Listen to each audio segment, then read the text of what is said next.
It is the duty of the living to remember those on whose shoulders we stand. And let this night and this lecture be dedicated to Dr. Petrovich. Okay? The second thing I want to do before I really get started is I need to ask a certain kind of permission from you. And it will take me a minute to explain it. And if you're willing to consent, I think we might have an enjoyable evening. The thing is this. In this room right now are people who are smarter than I am. People who've gone places I've never gone. People who studied things I've never studied. Read books I've never even seen. Spoken languages I can't speak. Right here in this room right now is every extraordinary story. And I feel welcome here, and I feel a part of this audience. But really, I'm the same as you. And the thing I need to ask permission for is to spend the next 40 minutes or so talking about my life and my experience. And I need to make it really clear. It's not because I think my life or my experience is any better than yours, because I don't think that. It's not because I think I'm more interesting than you, because I'm probably not. It's because a story has the ability to illuminate.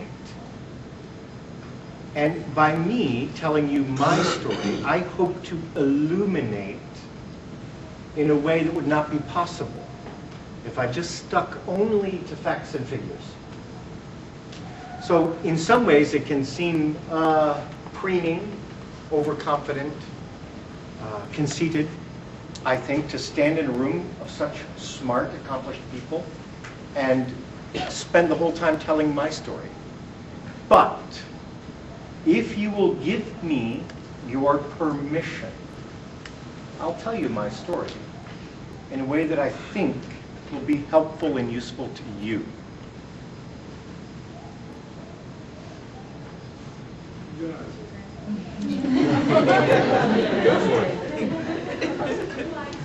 Thank you. Now let me just tell you something right here. Storytelling is a very ancient art. And the best of the ancient storytellers always asked permission to tell the tale. Because storytelling isn't just blah, blah, blah, blah, blah, blah, blah, a sound coming out of a box. Storytelling is a relationship. We've just given each other permission. So shall we start? Yes. Let's go. It was 1987, and I was just out of medical school. I was an intern. And I was working in an emergency department in Rochester, New York. I was on duty. It was a pretty busy day. And then a man came to see me, came right in through the doors. That's the kind of thing you often see in the emergency room. Came in through the doors, holding his hand wrapped in a bloody rag, like this.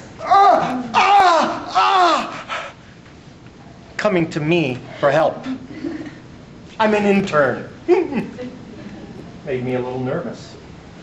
But he came to me for help because at home he had reached down his own dog, and the dog had attacked him, grabbed a hold of his hand, and started tearing at the flesh of his hand with his teeth. Then pulled his hand away, got away, and his hand was, well, it's after dinner, and this is not a medical audience, so let's say it was, there were several lacerations. We'll put it that way, okay? And we got him in, got him up on a stretcher, and then I heard the second part of his story. He was terrified beyond all measure of needles. Truly terrified. Some of you might even share this fear. I think he took it to the next level. So here he was in extreme pain, blood dripping off his hand, a hand mutilated by the attack of a dog. and he could not even begin to think of the idea of receiving a needle, a shot, for pain medication. What to do? So I leaned over him, and I looked him in the eye, and I asked him this question. Would you be willing to try hypnosis? He's like, ah! I think that's kind of how he put it. Yes, he was willing. And so I induced a hypnotic trance and gave him the suggestion that he'd lost all sensation below his elbow.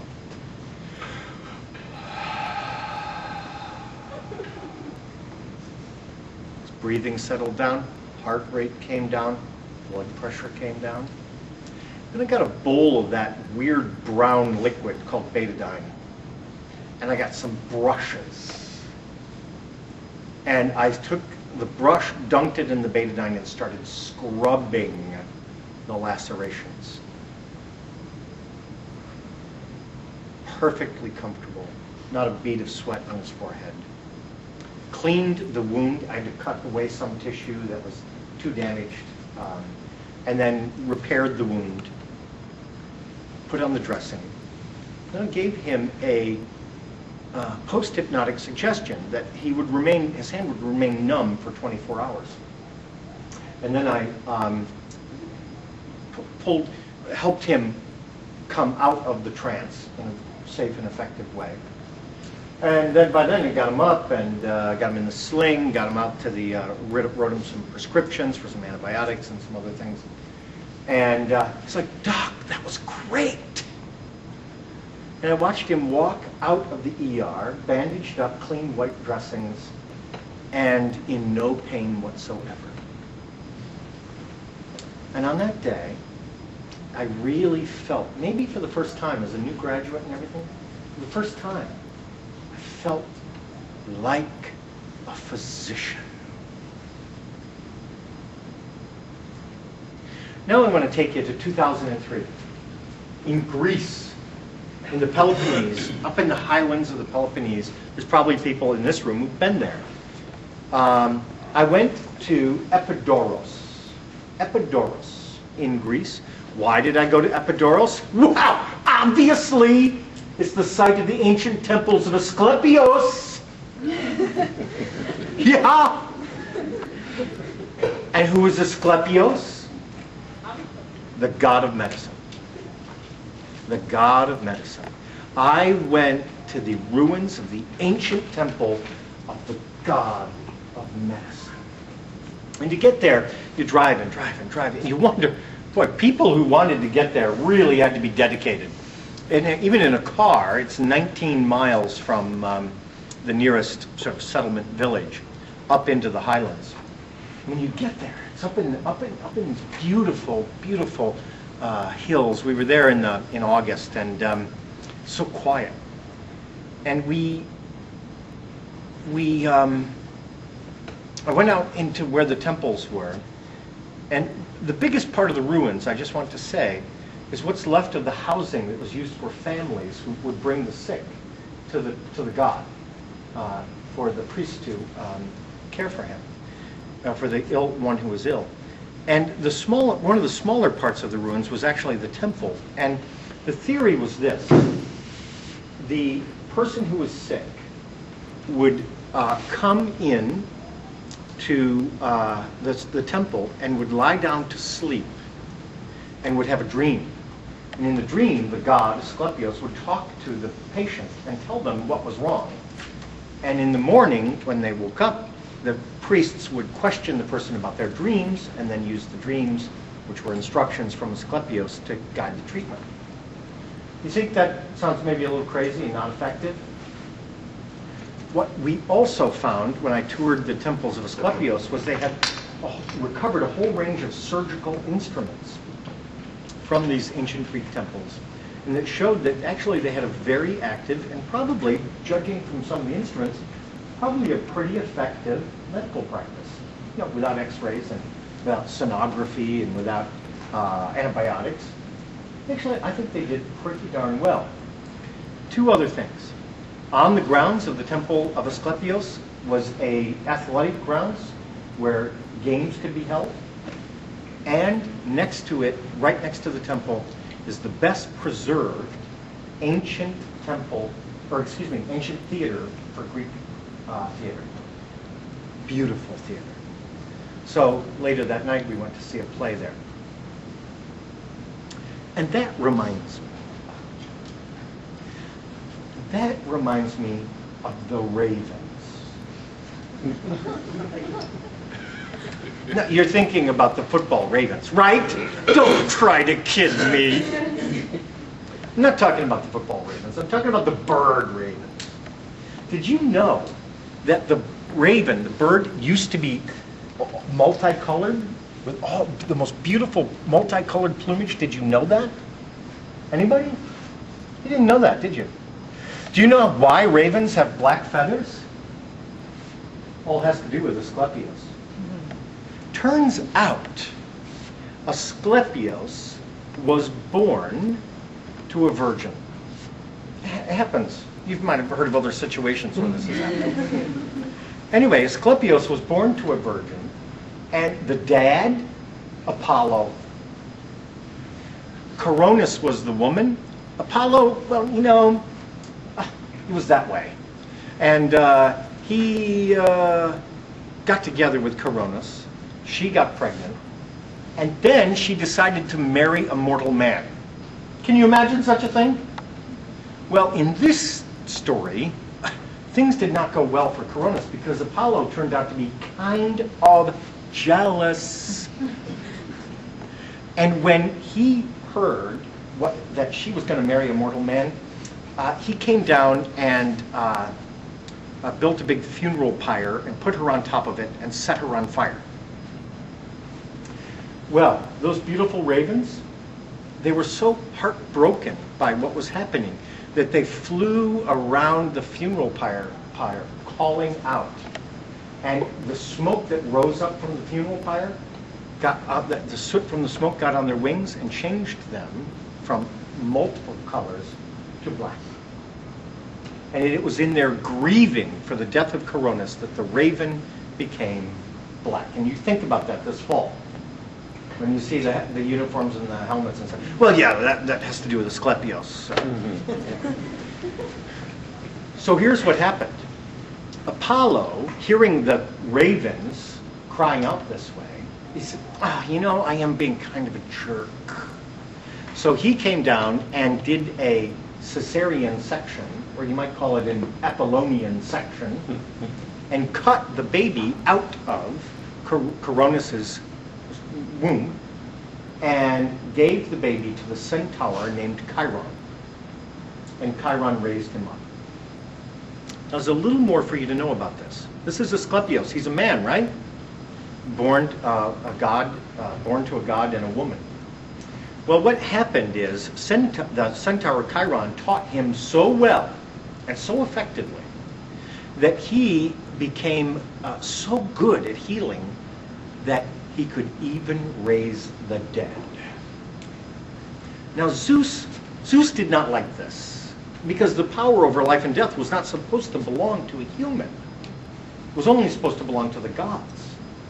So as Zeus, he could be irritable, grouchy, you know, and so he hit Asclepios with a lightning bolt and killed him. What happened? All the humans on earth all cried out and lamented and stopped worshiping the gods because their great healer had been killed. So finally, Zeus took pity on the human beings, and he raised Asclepios up from the dead and made him a god. And he became the god of medicine. His symbol, anybody know his symbol? The staff with the two snakes, that's the symbol of the god Asclepios. So when Blue Cross Blue Shield sends you their bill or whatever, and they have that on there, or the doctor's office has it, or the ambulance, sometimes you see it, that's ancient Greek mythology that they're talking about right there. Okay. Oh, it's 1996. I'm living on a farm, working a farm, raising cattle, bringing in hay. I have a sawmill, maple syrup operation. I have 5 kids. At that point, the oldest was 7. Wait a minute, 10. Oh, yeah, it's a fog. And we're living off the grid. No television, no electricity other than what we generate ourselves. And all of the farm work is done with draft horses. So unlike a lot of the professors you run into, I am actually a teamster. What is a teamster? When you hear teamster, you think of the union. A teamster is someone who can drive a team. So I had 4 draft horses, each weighed right around a ton, between 1,800 pounds and 2,000 pounds. And I would go out to work in the fields and the woods with the horses, pull them out of their stalls, hook them up, harness them, drive them around to the piece of equipment, back them up, hook them to the equipment, and go. And I'm going to tell you something. There is something you learn working with animals this way that you do not learn behind the wheel of a tractor. And one of the things I did with the draft horses is, in addition to the farm work, sometimes we would have friends come and stay with us who were studying about aging. We'll get to that later. And I would take the horses on a long looping path around the farm. The farm had 400 acres, and it was quite a lot of work. But anyway, I would take them around, and then there was a place where the horses would climb a long hill. And I'd be driving up the hill, get about halfway up, and then turn the horses off to the side. Why? I'd turn to my guests and say, why did I stop the horses? And they'll be like, I don't know. And I would say, listen. Birds, I don't know, you want us to hear the birds? Listen.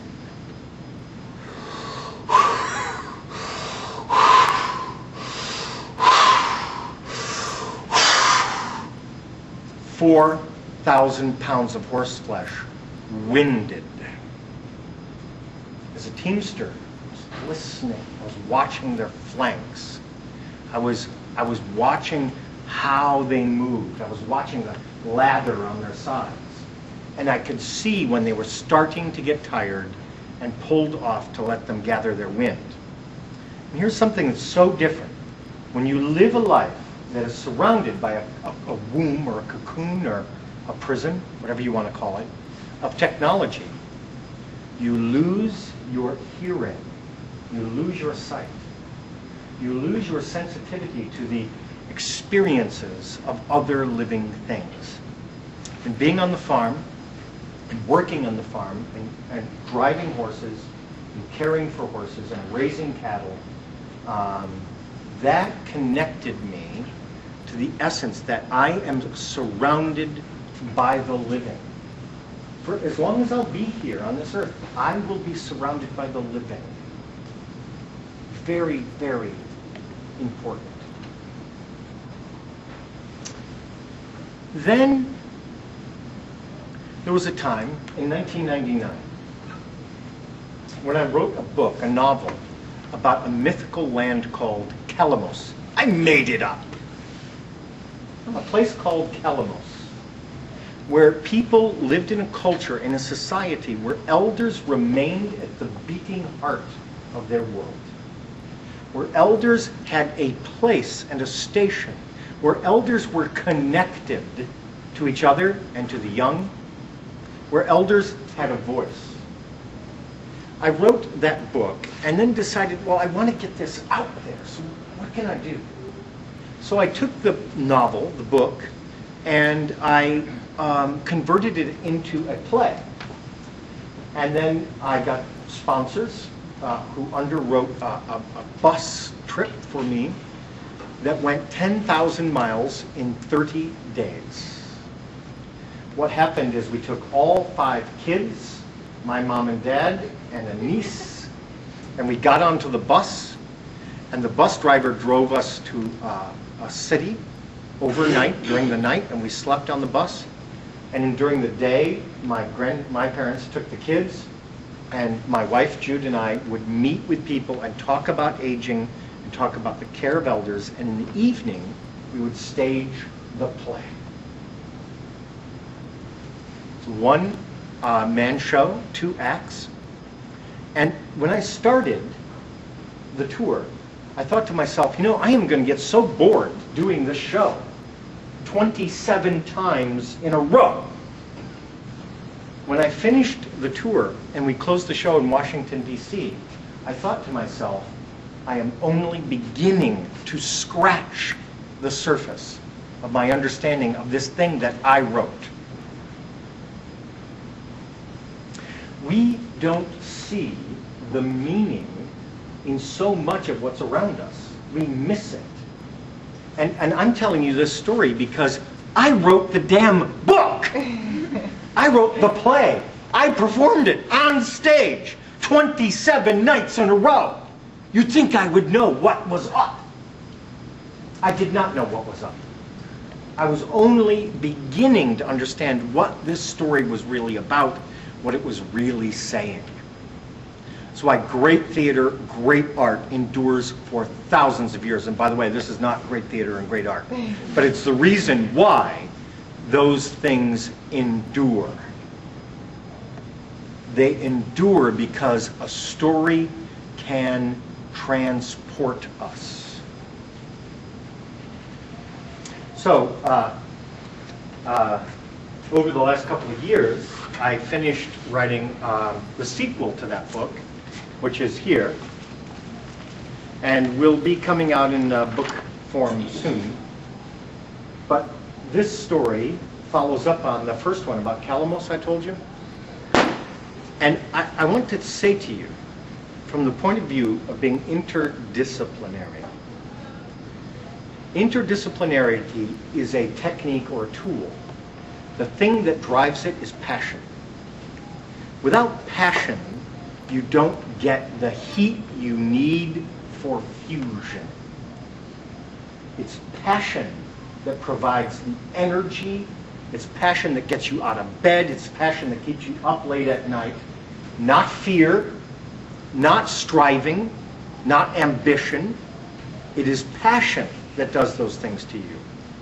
And to find your passion and then to embrace it is to enter into a world where work ceases to exist. And I know that, my boss, the dean, Judah, is here, but I do want to confess in front of him entirely, I don't work. He's kind of aware of that already. I don't have any interest in work. I don't ever want to work. I like to do what I like to do. So one of the rules I've made up that I've followed, and it has worked very well for me, that I want to share with you, is don't do anything that you don't want to do. Now this sounds like advice you would give if you wanted to spoil a toddler, doesn't it? No, that's okay, honey, you don't have to do that. But at your stage of development, it is very important that you know why you're doing what you're doing. And you will be led, and people will lead you into doing things you don't want to do if you let them. Medical school, maybe you don't want to. Writing a novel, maybe you want to. Farming it with no electricity, maybe you don't want to. Doesn't matter.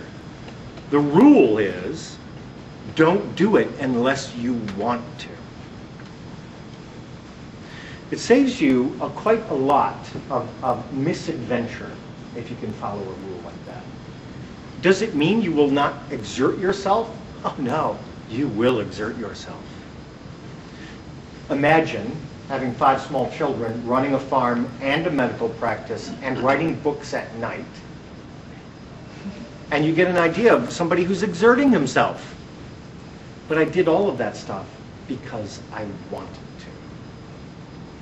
Too often, especially for the younger people in the audience, too often you feel that there's some kind of covert contract that you're engaged in that says you've got to do this or you've got to do that to please somebody, or to, even worse, not disappoint somebody.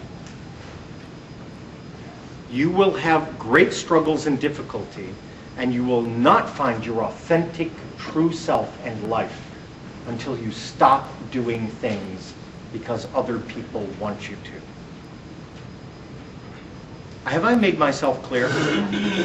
Did anybody notice that I repeated this point 3 times in a row using different language, pacing, and phrasing? Did anyone notice that? I was telling you a story. And because this is a very important point, I was using the storyteller's motif of repeating a refrain for you so that you would remember it. And now, you know what I'm doing now? I'm stepping outside of the storytelling frame in order to draw your attention further to this lesson. Don't worry, we're going to step back in the frame in a minute, and we'll go on with the story. But that's how important that is. A little store in the town I live in, and I saw one of these, you know how, especially at college, they put up the little flyer that's photocopied with the numbers on it that are torn and you tear one off, right? It hasn't been replaced by Craigslist yet, has it? They still do that. Okay. Anyway, I saw one of those flyers, and it said, anyone can learn to sing. Now, when I was a kid, I was told at church, don't sing, just move your lips. I was in junior choir, and then it was like, maybe it would be better if you sat with your parents during the service. I was told I couldn't carry a tune in a bucket. So I said to myself, I'm going to go study singing. I went to this voice teacher, turns out to be a great teacher, and she goes to the piano, she plays a note, dun, dun, dun, dun, and I go, ha, ha, ha, ha. You know, she's like, no, that's not even close. 5 notes away. Not like a little sharp or flat. And I realized, and what she taught me was, there are sounds in my head that are not made by my ears. That music is something that plays in your brain. And that your brain can learn new stuff. And that I could learn to hear the pitch of a note and then sing that pitch. And I mean, I have a great family because they put up with me studying how to sing a pitch. It took me 6 months to learn how to sing, match a pitch. Okay? Why did I do this? Am I ever going to be a professional singer? Am I ever going to be America's Idol? I'll guarantee you not. I did it because I'm an amateur. I love being an amateur. The word amateur comes from the same root that means heart. That's what amateurs have. They have heart. I don't take anything away from professionals, la-di-da, but amateurs, they have the good stuff. They do it because they love it. So it's good for you to think about being an amateur, not at one thing, at many things. And I've heard a little talk this evening, visiting with people, about interdisciplinarity and the idea of combining 2 fields or 2 points of view. You know, I guess that's good for a baby step. But really, you want to expand your whole life, the range of frameworks and ideas and the range of tools that you can weave together. 2, that's a good starting point. I'll give you that. But it's got to grow from there. It's got to be more than just 2. For my part, this goes back to 1966. The person outside of my family that I owe the most to is Mrs. Kunte, librarian, Town of Nichols Library. I grew up in a working class family. Other than the Bible, there weren't any books in the house. We just weren't really a book house. Mrs. Kunte saw that I loved to read, and she shoveled books at me. And I read, and I read, and I read. And it turns out that I have a particular kind of view on things that I didn't learn the name for until later. It's called autodidact. I turn out I'm an autodidact. What that means is I love teaching myself. Most of my learning is stuff that I have taught myself. And I love taking the different pieces that I've learned and sticking them together in novel and different ways. So let's talk about aging. Let's talk about 1992. I was a medical director at a nursing home, and I was really pretty bad. Because my view of medicine up to that point was rock 'em and shock 'em, emergency. They have a name in medicine, they call it wet hands. Do I need to go further? I love that stuff. And I took this side job at a nursing home. And I was doing the work, but the passion wasn't there. And one day, a nurse came to me and said, "Oh, you need to see Mrs. Smith. Mrs. Smith has a rash on her arm. You got to, take a look." I'm like, "Yeah, I could diagnose a rash." I go down the hall. I go in the room. I mean, I'm terrible. I do the, "How are you today, Mrs. Smith?" the way they do, to older people. And she's like, "Honey, I'm not hard of hearing." Sorry. And I look at the rash on her arm, and I can tell her what it is, and I can tell her what cream is going to fix it. And this is a very old woman. And she's lying in bed, and I start to excuse myself to go, because I'm a very busy man. And she reaches up and takes a hold of my arm and pulls me down over the bed, so my face is right over her. She looks me in the eye and says, "I'm so lonely."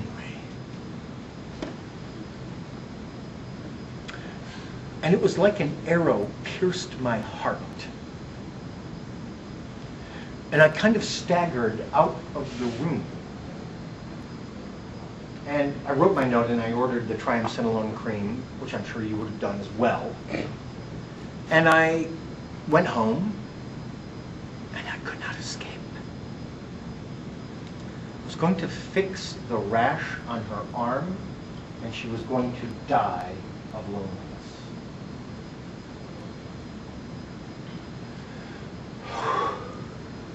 So I started going to the nursing home when I wasn't working, and I started taking notes, writing in a diary. And I start to see what's really happening there and the suffering that's happening there. And I had this idea that nursing home wasn't just a nursing home, a skilled nursing facility. It was really a world, and that I was a world maker. So, I love stories. What's the most famous world-making story in the world? Yeah, the story of Eden, known all over the world.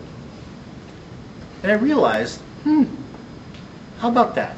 In that story, there is a clear indication that human beings were meant to live in a garden. That's plan A. Plan B, well, that's another whole complicated story. Plan A, live in a garden. So if we have a chance to make a world for frail older people, plan A or plan B?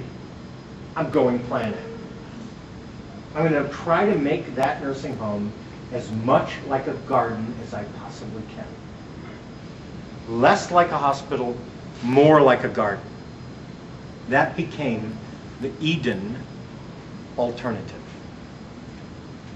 The Eden alternative started in one nursing home with my wife and I in one little town in upstate New York. It spread to all 50 states, all the Canadian provinces. It spread to Europe, Scandinavia, to the Faroe Islands, to Iceland, to Greenland, to Japan, to Singapore, to Australia, to Tasmania. It spread all over the world. Why? Because it offered the people who care for elders a new story. And that's what they needed most of all. A new story. So I've been able to teach and travel all over the world, which is really great and fun, and I'm really proud of that. But the thing that traveled around the world a long time before I did was the story. If you want your work to succeed, you must be able to communicate your work as a story. Do not tell me 8 credits of this, 16 credits of that, because I'm not that interested. Tell me the story. Tell me what it means, because the story can go all the way around the world. Now, we're going to wrap up and do some Q&A if you're up for it. But I have to leave with one more story, right? The raven. I told you about how the raven got the black feathers, except that was wrong. There's another story about how the raven got black feathers. You might not know this, actually, but there was a time when the whole world was dark. Night. It was night all the time. There was no light. And all of the animals were dreadfully sad and afraid. I mean, think of it. Dawn never came. That's hard to even imagine. Well, back in those days, among the most beautiful of all birds was, of course, the raven. And the raven decided that he, I think it was probably she when I think about it, she would do something about it being dark. And the reason the world was dark was this. A shaman had captured the sun and put it in a box, and he was keeping it for himself. And so he kept the sun hidden away, and the only thing that could happen was for the raven to sneak into the shaman's house and to use his beak to open the latch. You know how clever these ravens are. And opened the lid, and he reached inside and he took the sun in his beak. Now think about that for a minute. And then he flew out of the shaman's house, and he flew up higher and higher, and with every beat of his wings, his beautiful plumage fell off because of the tremendous heat of the sun. And his eyes which had been so bright and cheerful, got so dark. And he flew higher and higher and higher until at last he got to the sky. And in the sky, the raven put the sun in the sky where it is today, even now. And this effort so exhausted the raven, so completely worn out and tired was he, that he just fell down, tumbling down. Imagine this bird, once so beautiful, with such beautiful plumage, now once with such bright eyes, falling down, twisting and turning, all his feathers charred black by the heat of the sun, until at the very last minute, he landed on the soft earth. And he lay there not moving. And all of the animals came to their side. And listen to this. The tortoise came and stood beside the raven and spoke of the raven's courage and his wisdom, spoke of his strength and his daring. And he said, "So it shall be from now on, that the meat of the raven shall no longer appeal to the hunter, and the raven will never be hunted again as a reward for this great deed." And so, the raven is not hunted.